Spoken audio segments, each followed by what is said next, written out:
All right, Shalom. I want to start off by giving praise, honor, and glory due to Yahweh, Bahashum Yahushai, Bahashur Makakwadash.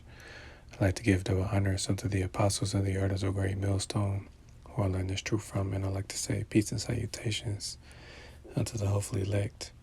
And today I just want to go into this article, and it's from The Guardian, and it reads, I was a nuclear missile operator. I am grateful for the Oppenheimer film Cole Smith. So I'm just going to read this article, bring out a few scriptures, play a clip, and then, that'll be it. So Lord willing, this lesson is edifying straight to the point. So, just to, pretty much give a brief preview, I read this article earlier and I found it interesting. This guy that I'm about to read about, he pretty much worked on nuclear missiles, and he found that pretty much, the movie Oppenheimer was, pretty much beneficial to today because, there aren't a lot of movies being made about, a nuclear attack. Now you do have movies that have been made, but, they're older. But this is pretty much, history, real life events, that took place, So I'm not going to talk much. I'm just going to read the audience. It's lucky I'm just going to read this article. And it says, audiences are rushing to theaters to see Oppenheimer. Early buzz is that the movie will be one of the blockbusters of the summer. One reason for the interest, the film is loaded with the philosophical questions J. Robert Oppenheimer and his team faced while developing the first atom bomb or atomic bomb. Do nuclear weapons make us safer?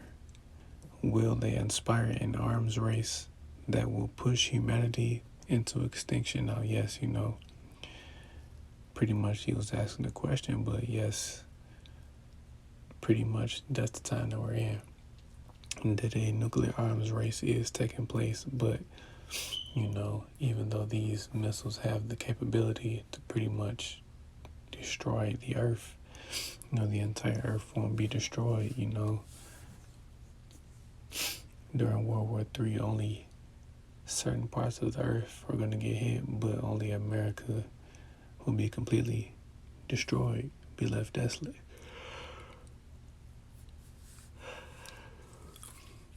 Slovakia says, is it possible this weapon will lead to the destruction of the world? And again, the entire earth will not be destroyed because, once those missiles launch, the angels will be, keeping the earth together. It says the questions that the film's director Christopher Nolan places at the center of Oppenheimer don't feel theoretical to me. From 2012 to 2017, I worked as a nuclear missile operator in the U.S. Air Force. During that time, I worked nearly 300 alerts,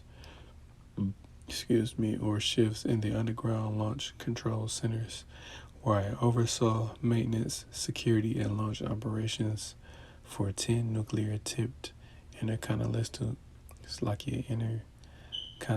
ballistic missiles, ICBMs. It may surprise you to hear that I have watched a lot of movies while on alert. To be sure, the job of Air Force missile operators is often very busy, but it is also a 24/7, 365 shift schedule. And on those late nights, weekends, or holiday shifts, when nothing was going on, my crew, partners, and I would turn to movies to get us through our shifts.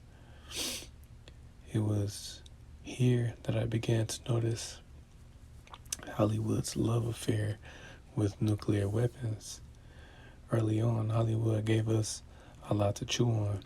Sidney Lumet's 1964 film Failsafe is as serious as a commentary on the questions around nuclear deterrence as has ever been presented on the screen. The same year, Stanley Kubrick defined the absurdity of a society that uses a nuclear arsenal to achieve peace. In his film Doctor Strangelove, now ultimately, that's what these missiles are gonna do. They're pretty much gonna bring peace, because after, this Third World War, there isn't gonna be any more. There's not gonna be any more wars after that. Because again, I'm gonna bring that scripture out. But ancient, pretty much before nuclear weapons were developed, wars were fought, with hand-to-hand combat. Slakia.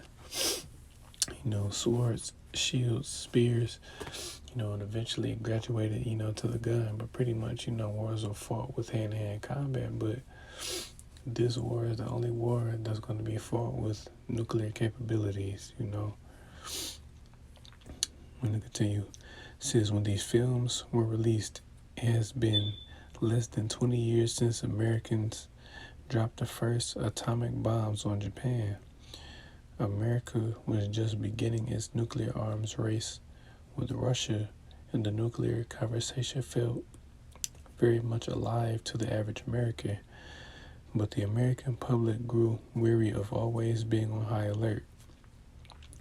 Hollywood reflected this change as the meticulous films of the 60s began to give way to a new Cold War thriller, one of which every villain seemed to speak a Russian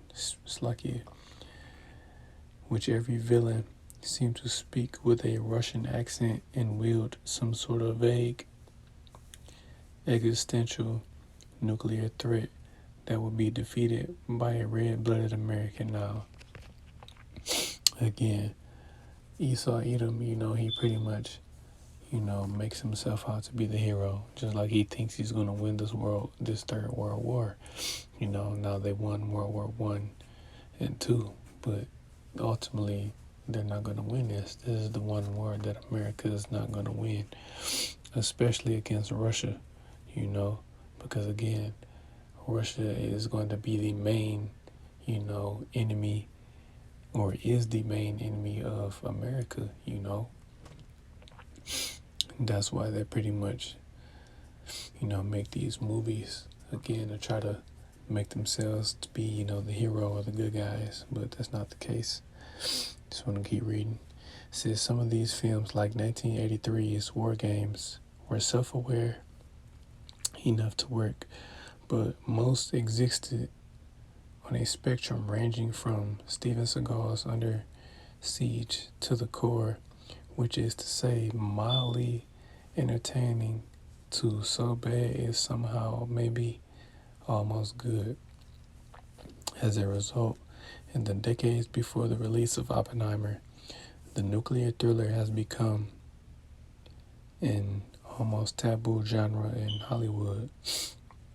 There's a problem, because the nuclear threat never went away. If anything, it got worse.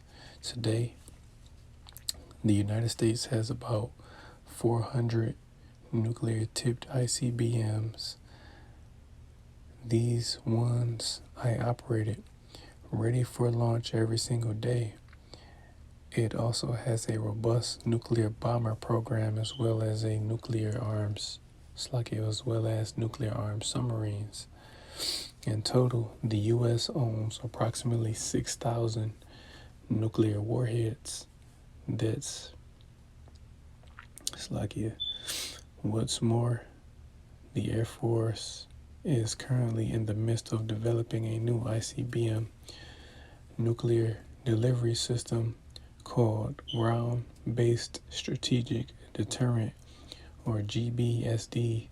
In 2020, the Air Force awarded a $13.3 billion sole source contract for GBSD to Northrop Grumman. The contract was awarded by default with no other competitors. Slovakia for the contract, and little to no press coverage or public debate. When I was 23, when I was a 23-year-old missile operator in the Air Force, my commander once told me that a good day in a nuclear missile operations is a quiet one. Most of the days in the 5 years I spent working in underground nuclear launch control silos were just that, quiet. But not every day in the history of the U.S. Air Force nuclear program has been quiet.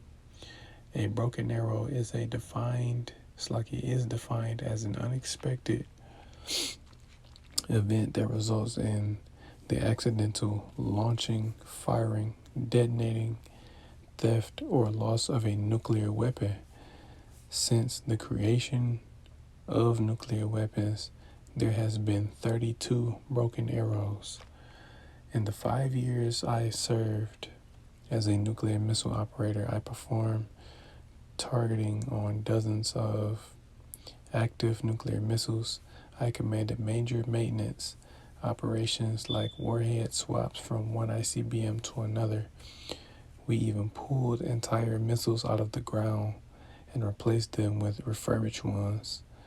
And never once was I worried that I might have a broken arrow on my hands.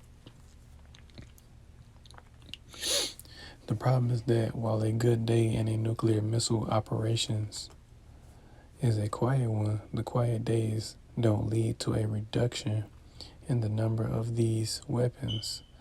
That's why we need engaging stories about nuclear weapons in our movie theaters. We need journalism that comprehensively unpacks this issue. In short, we need a public that is engaged with nuclear weapons as they were during the Cold War.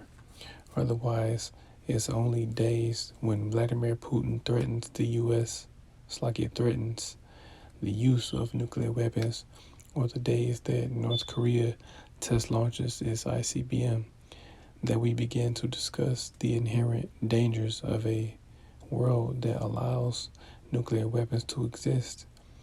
And on those not so quiet days, it's already too late. And yes, that's pretty much the only time, these Americans pay attention, to, these missiles is when, Vladimir Putin, you'll hear about him, threatening to, use nuclear weapons because, again, he has the capabilities to pretty much end the war with, Ukraine. But again, the Ukraine and Russia pretty much border each other, so, that will cause, casualties. And then again, Kim Jong-un, anytime he develops or his scientists develop a new missile, he parades it, he tests it. He's pretty much letting America know that he's ready for war, So I'm just going to continue on. Still got a little more.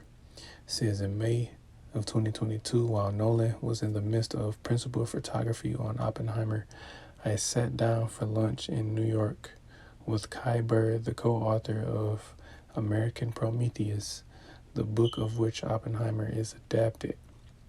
I asked Bird if he thought Nolan would do justice to the subject. Bird told me that Nolan shared a draft of the script with him and asked him to read it for any historical discrepancies. Bird told Nolan that almost everything looked accurate, but that the script put the casualty rate from the bomb used on Hiroshima at 70,000, a number much lower than the casualty count accepted by most historians. Nolan said that he knew this figure was low, but that he had gone back and read the original transcripts from the Senate hearing and used the actual words from Oppenheimer's mouth. Nolan's attention to detail is what the nuclear conversation deserves. Oppenheimer sets the stage for a new conversation about nuclear weapons in Hollywood, one that doesn't rely on overwrought Cold War tropes. It's a more difficult conversation because it's one where, like Robert Oppenheimer, We have to come to terms with our actions or inactions in order to make decisions about our future. Do we want to live in a world free from the threat of nuclear war, or do we want to cover our eyes and throw the dice in a world that has more than 14,000 nuclear warheads? Nolan isn't afraid to ask these hard questions. I hope the filmmakers follow his lead. And this is from that guy, Cole Smith, pretty much worked as a nuclear, missile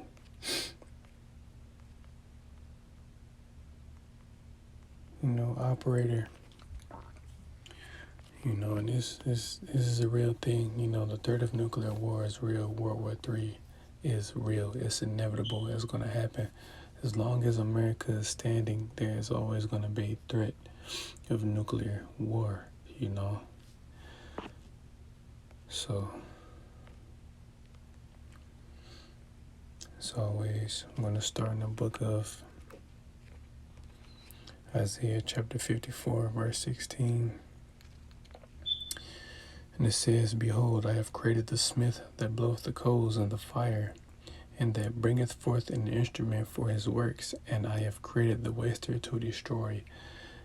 And the smith being those scientists, in this case, those German scientists, that were split between America and Russia after World War II, that helped develop these missiles.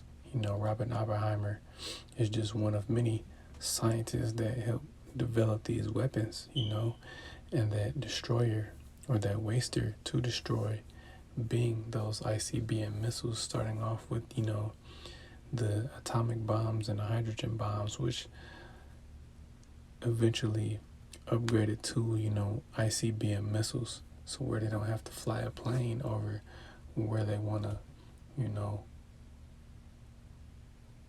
fly a plane over their target and actually drop it. They just have to push a button and, the missile will go from one continent to another. That's why it's called intercontinental, because it can go from one place to another, in a matter of minutes, depending on how fast, it can travel.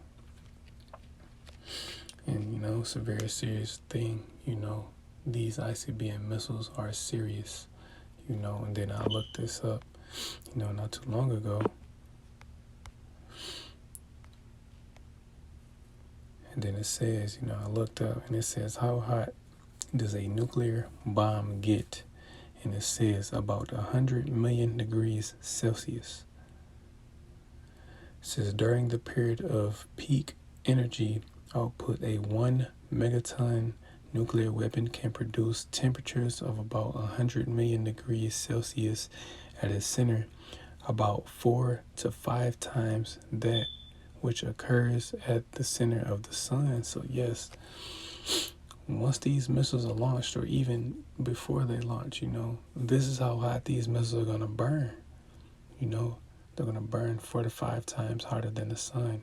And a brother went into this, a brother from the GMS Kansas City camp, he did a review on the movie Oppenheimer.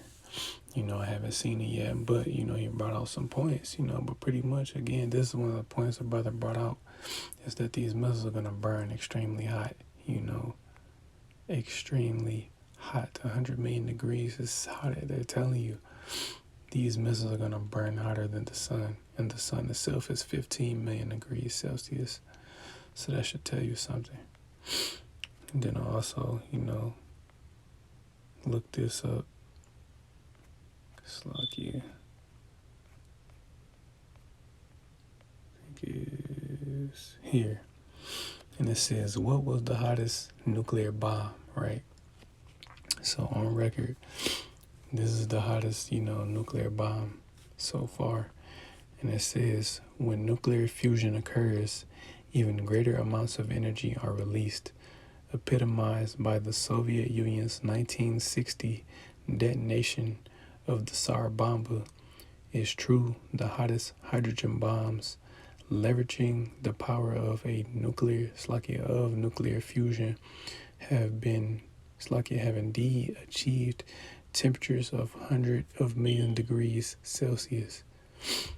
And then for the brothers, for those that have not seen, the video of the Tsar Bomba exploding, I highly, recommend watching that video, because as you can see, just the picture right here, they said, they said, the plane that dropped that bomb, barely had time to get away, just barely, they barely made it, That's how serious this is, and these missiles, and that's an extremely high mushroom cloud, But these weapons that they have today, they're gonna be extreme. They're gonna. Slacky, I'm a little excited. But these missiles, they're gonna be way more devastating than the bombs dropped on Japan. They're gonna be extremely more devastating than the Tsar Bomba. These missiles are gonna do damage. It's gonna shake the earth. It's that serious.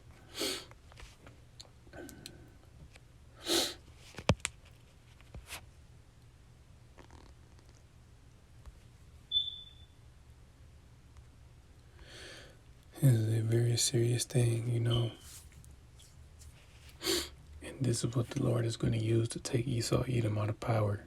This is the book of 2 Peter chapter 3 and verse 10. And it says, "But the day of the Lord will come as a thief in the night, in the which the heavens shall pass away with a great noise, and the elements shall melt with fervent heat.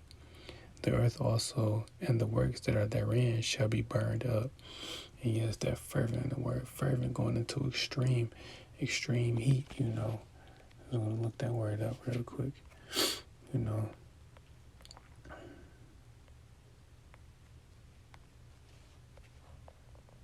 Fervent heat. This is G2741. Cow Su or Cow Sol. Slocky, I'm not going to play it right now, but, the definition says to burn up, to set fire, to suffer with feverish burning, be parched with fever. Well, the word fervent is really going into extreme, it's going to burn, just like I brought out, those missiles are going to burn at 100 million degrees Celsius. So, just like it says, the elements are going to melt, Things that you think couldn't melt are going to melt, because these missiles are going to be burning extremely hot.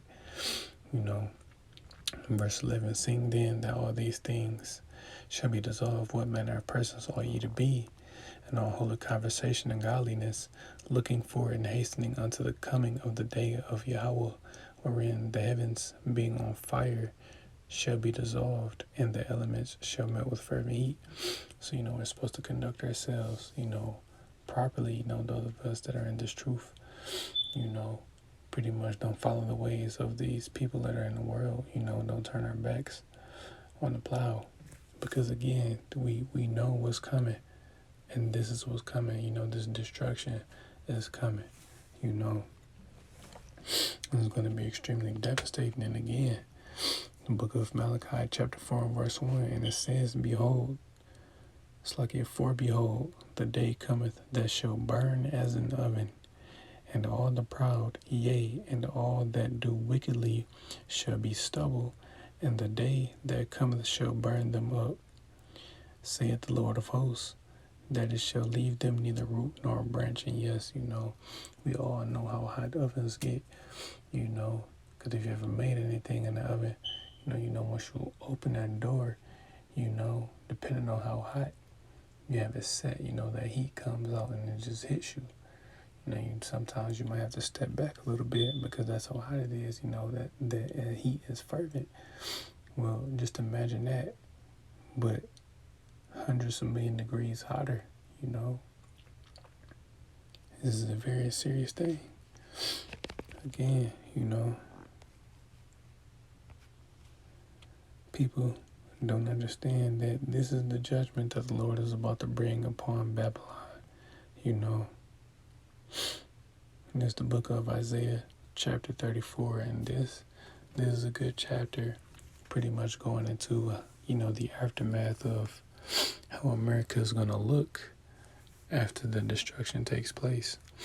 But I'm just going to read this. This is the book of Isaiah 34:4, and it says, "All the host of heaven shall be dissolved, and the heavens shall be rolled together as a scroll, and all their hosts shall fall down as the leaf falleth off from the vine, and as a falling fig from the fig tree." And yes, again, the heavens being departed as a scroll. Again, that's talking about that mushroom cloud, that is going to create. It's going to create an extremely large mushroom cloud. It's a very, very serious thing. Again, I can't stress it enough because people don't understand that this is what the Lord is going to bring upon the earth. The Lord is angry. He's upset with the wickedness of Esau, Edom, and this land. And then again, I'm back up the point I made earlier. Is the book of Isaiah chapter 9 and verse 5. "For every battle of the warrior is with confused noise and garments rolled in blood. But this shall be with burning and fuel of fire." And yes, that's how this Third World War is going to be fought, with nuclear missiles. America is going to be destroyed by way of ICBM missiles. This is how this war is going to be fought. Missiles are going to be launched throughout the world, but the majority of them are going to hit here in America. It's real. And again, going into, again, the people being melted, is going to melt elements. Again, people are being, it's like, people are elements. We're made of elements. This is, this particular scripture is going into a vivid description of what's going to happen to people that are left here, And then another, image is always, the Sarah Connor, video from Terminator 2, that particular scene where she had a dream that she was pretty much killed by, thermonuclear fire. That is a vivid description of what's going to take place, So this is the book of Zechariah chapter 14 and verse 12. And it says, "And this shall be the plague wherewith the Lord will smite all the people that have fought against Jerusalem." Excuse me. "Their flesh shall consume away while they stand upon their feet, and their eyes shall consume away, and their holes and their tongue shall consume away in their mouth." And yes, people are literally going to be melted. That's what's going to happen. That fire is going to be burning so hot. People aren't going to have time to do anything. But again, they're literally going to be melted. They're going to become a part of, like the elder of the GMS Detroit camp says, they're going to become a part of the pavement. It's a scary thing. It's an extremely scary thing. Because the Lord, He's about to bring a very, very swift and brutal judgment upon America. So I'm just going to bring out a couple more. I'm going to close.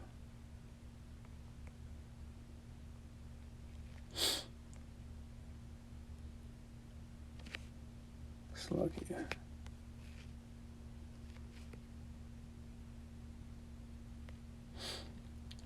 This is the book of Isaiah chapter 24 and verse 20.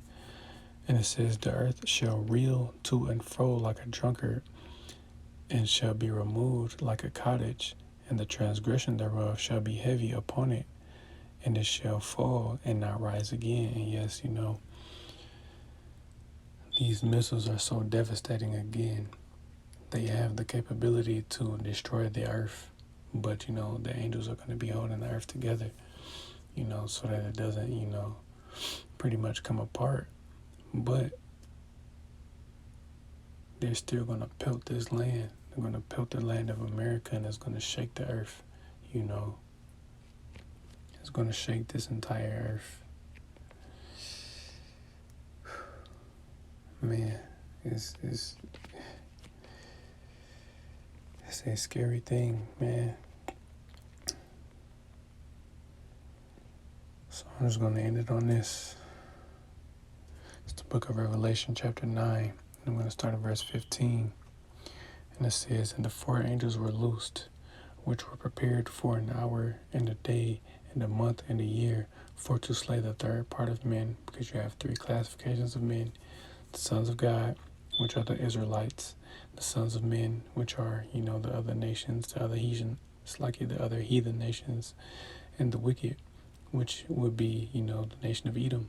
They're the wicked, so-called white people. Can't stress that enough. They are the wicked. They are the devil that the Bible speaks of. Verse 16, "And the number of the army of horsemen were 200,000, and I heard the number of them.